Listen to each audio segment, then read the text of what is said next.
सोलापूर जिल्हा परिषदेतील शिवरत्न सभागृहाचे नाव बदलून अटल बिहारी वाजपेयी करण्याचा ठराव स्थायी समितीच्या बैठकीत बहुमताने मंजूर झाला आहे. तर या निर्णयानंतर भाजप आणि मोहिते पाटील समर्थकांमध्ये नव्या वादाची चिन्ह दिसू लागली आहे. सोशल मीडियावर या निर्णयावरून टीकेची लाट उसळली आहे. तर जिल्हा परिषदेचे उपाध्यक्ष इंद्रजित पवार यांनी अटल बिहारी वाजपेयी हे आमचे श्रद्धास्थान असल्याने त्यांचे नाव दिल्याचे स्पष्ट केले. तर छत्रपती शिवाजी महाराजांचे नाव असले तर ते बदलण्याचा प्रश्नच उद्भवला नसता, असेही त्यांनी म्हटले.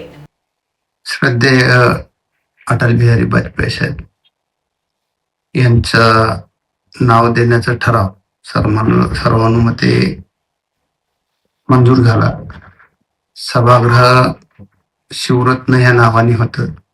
त्या सभागृहाला भारतीय जनता पार्टीचे जिल्हा परिषद आहे आणि आमच्या सर्वोच्च नेत्याचं नाव त्या सभागृहाला द्यावं अशी इच्छा सर्वांचीच होती. त्याचा ठराव मी स्वतः मांडला आणि सर्वानुमते तो ठराव मंजूर झाला. नावाच्या ह्याच्यात मला त्या नावाच्या राजकारणात नाही पडायचं. आमची श्रद्धा अटलजींच्या नावाला होती म्हणून आम्ही ते नाव दिलंय.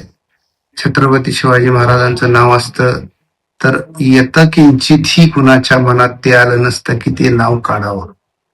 आणि मी स्वतः देवापेक्षाही जास्त महाराजांना मानतो.